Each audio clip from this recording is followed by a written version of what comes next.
বেশ অনেকদিন ধরে যে গুজরাটের কসাই উনি আমাদের সাম্প্রদায়িক সম্প্রীতি শিক্ষা দিচ্ছেন। ভারতে বসে আমরা আপনাদের কাছে একটা জিনিস জানতে চাই, যে 626 জন ক্যান্টনমেন্টে বন্দী ছিল তাদেরকে কিভাবে ভারতে পালিয়ে যেতে সহায়তা করা হয়েছে এবং তাদের পিছনে কারা রয়েছে। মোদীজি, অমিতজি এবং রাজনাথ সিংজি, আপনারা বাংলাদেশ সেনাবাহিনী যেটা দেখেছেন 72 সালের সেই সেনাবাহিনী এখন আর নাই। আমরা এখন যুদ্ধোপযোগী এবং যে কোনো শত্রু মোকাবেলায় প্রস্তুত। আপনারা আর আসমান তুলবেন না। ইস্টার্ন সেক্টর, ইস্টার্ন কমান্ড উঠানের ভয় আমাদেরকে দেখাবেন না। এতক্ষণ দেখছিলেন সংবাদ শিরোনাম, এবার দেখবেন বিস্তারিত ভিডিও দেখার আগে আপনার কাছে ছোট করে একটি অনুরোধ, আপনি যদি এই ধরনের আপডেট নিউজগুলো সবার আগে পেতে চান অবশ্যই চ্যানেলটি সাবস্ক্রাইব করে রাখবেন। দর্শক চলুন কথা না বাড়িয়ে একের পর এক আপডেট নিউজগুলো দেখে আসি। বেশ অনেক দিন ধরে যে গুজরাটের কসাই উনি আমাদের সাম্প্রদায়িক সম্প্রীতি শিক্ষা দিচ্ছেন। ভারতে বসে আমরা আপনাদের কাছে একটা জিনিস জানতে চাই, যে 626 জন ক্যান্টনমেন্টে বন্দী ছিল তাদেরকে কিভাবে ভারতে পালিয়ে যেতে সহায়তা করা হয়েছে এবং তাদের পিছনে কারা রয়েছে। আমি যখন এই পিলখানার আশেপাশে যাই, টিউশন করাতে যেতাম আমি ইউনিভার্সিটি লাইফে, 2009 সালের ফেব্রুয়ারিতে যেই ঘটনাটা ঘটেছিল, the first intentional killing of this land heroes, the first intentional killing, এটাকে একটা স্লটার বলা যায় এবং স্টেট প্যাট্রোনাইজড এমন স্লটার আর পৃথিবীতে কোথাও হয়েছে কিনা সেটা আমরা নিশ্চিত নয়। এই পিলখানার সাথে এটার সিলসিলা শুরু হয়েছে 2009 সাল থেকে এবং এটার চূড়ান্ত পরিণতি 2024-এর এই 5 আগস্টে হয়েছে। দুঃখজনক, এতদিন পরে এসেও আমরা পিলখানা, এই যে হত্যাকাণ্ডটা হয়েছে সেটাকে ইউফেমিস্টিকভাবে এটাকে কি বলা হয়েছিল, বিডিআর বিদ্রোহ। পিলখানা একটা হত্যাকাণ্ড, স্টেট প্যাট্রোনাইজ করে একটা ইন্টেনশনালি একটা হত্যাকাণ্ড ঘটিয়েছে এবং সেটাকে দেখানো হয়েছে যে এটা নাকি একটা বিদ্রোহ। আমার বয়স 27 বছর, আমি তখন ক্লাস 5-এ পড়ি যখন এই ঘটনাটা হয়।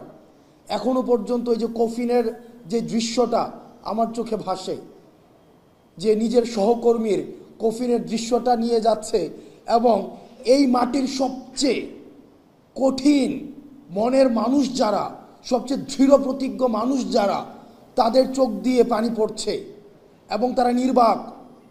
এবং আমার অনেক অফিসারদের সাথে পরবর্তীতে কথা হয়েছে, সেদিন তারা প্রস্তুত ছিল যারা এই ধরনের আক্রমণটা ঘটিয়েছে তাদেরকে প্রতিরোধ করার জন্য, কিন্তু কোনো ডাইরেক্টিভস পাওয়া যায়নি।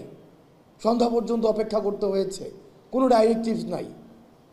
যখন ইন্টেনশনাল অপারেশনটা ডান হয়েছে তখন হচ্ছে একটা তখন থেকে আমার মনে হয়েছে যে আমার ব্যক্তিগত পর্যালোচনা, এই একটা ফোর্সকে ইন্টেনশনালি ক্রিপেল করে ফেলা হয়েছে, একটা গণ্ডির মধ্যে নিয়ে আসা হয়েছে।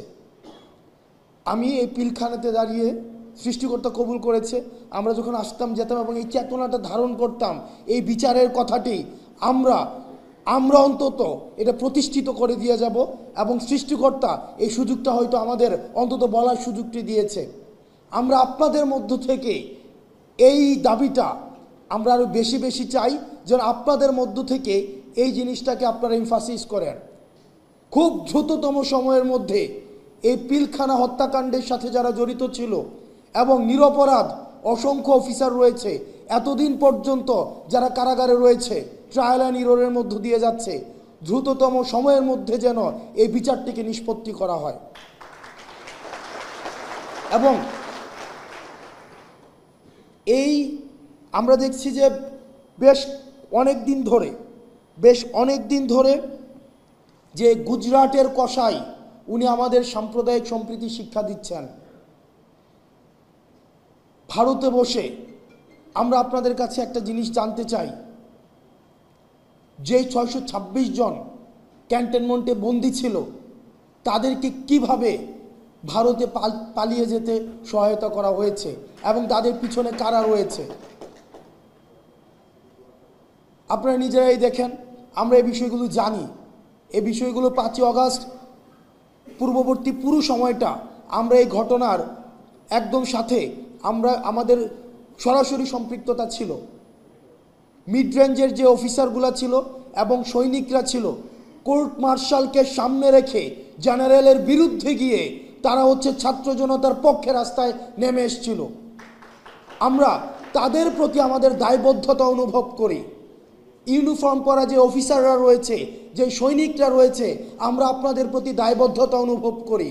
আপনাদের দায়বদ্ধতার জায়গা থেকে আপনারা নিশ্চিত করবেন যে এই 626 জন যারা এই ফেসিবাদের অ্যানাবলার ছিল, কোলাবোরেটর ছিল, এই ফেসিবাদের যারা পৃষ্ঠপোষকতা দিয়েছে, যারা এই ফেসিবাদকে ডালপালা আকারে মহিরূপে গড়ে উঠতে সহায়তা করেছে, তাদেরকে কারা সীমান্ত পাড়ি দিয়ে আজকে ভারতে একটা সেফ এক্সিট করে দিয়েছিল, আপনারা সেই বিষয়টিকে নিশ্চিত করবেন।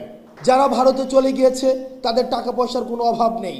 আজকে আমি যখন পিলখানায় কথা বলছি, ঠিক এই মুহূর্তে mother of terror Sheikh Hasina ভারতে বসে তিনি জনসভায় বক্তব্য দেওয়ার প্রস্তুতি নিচ্ছেন, এবং সেটি আমাদের জন্য লজ্জার।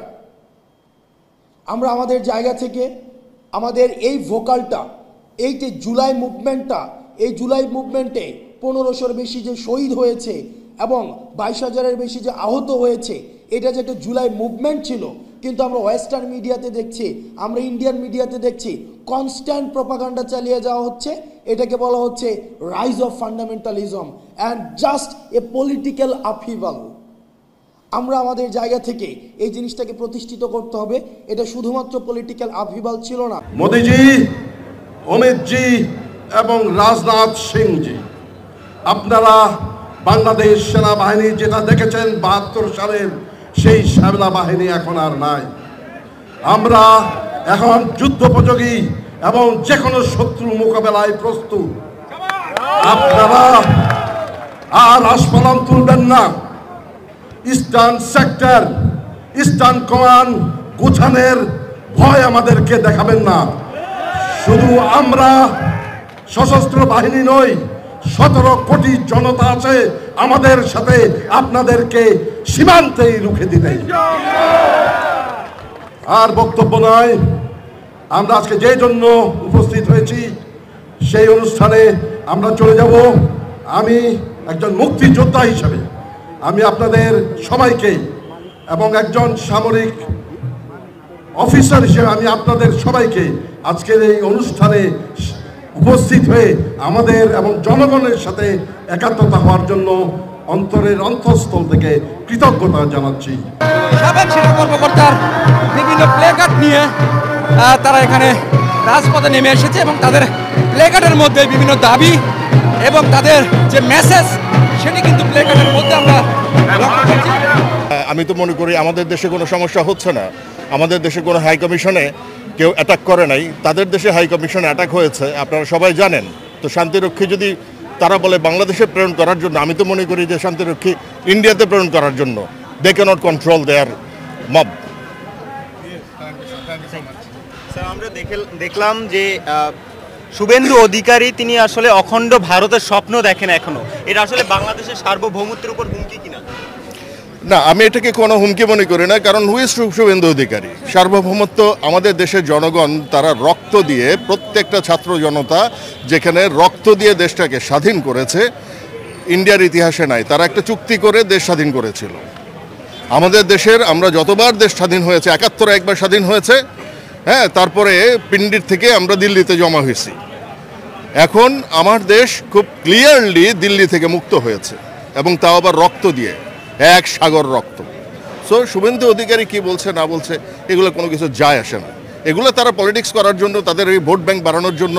তাদের ওখানে দেখেন হিন্দু মুসলিম বা বিভিন্ন ধরনের বৌদ্ধ। আজকে দেখেন ভারতের অনেক রাজ্যে বৌদ্ধ ছিল, আজকে ভারতে কোনো বৌদ্ধ আছে? আজকে ভারতের মতো একটা বড় রাষ্ট্রে বৌদ্ধ ধর্মের প্রবক্তা তারা, ওই দেশের মাঝখানেই কিন্তু গৌতম বুদ্ধ, সিদ্ধার্থ গৌতম যিনি ছিলেন ওই এলাকাতেই ছিলেন। আজকে সেই পুরো ইন্ডিয়াতে বৌদ্ধ ধর্ম চলে গেছে অন্য জায়গাতে। সো আপনাদের বুঝতে হবে। Thank you. এতক্ষণ দেখছিলেন দেশের সর্বশেষ কিছু আপডেট নিউজ। এ সম্পর্কে আপনাদের মতামত কমেন্টে লিখে পাঠাবেন। ভিডিও ভালো লাগলে চ্যানেলটি সাবস্ক্রাইব করতে ভুলবেন না। এবারের মতো এখানেই বিদায় নিচ্ছি। শীঘ্রই দেখা হবে নতুন কোনো ভিডিও নিয়ে। ততক্ষণ সকলে ভালো থাকুন, সুস্থ থাকুন। আসসালামু আলাইকুম ওয়া রাহমাতুল্লাহি ওয়া বারাকাতুহু।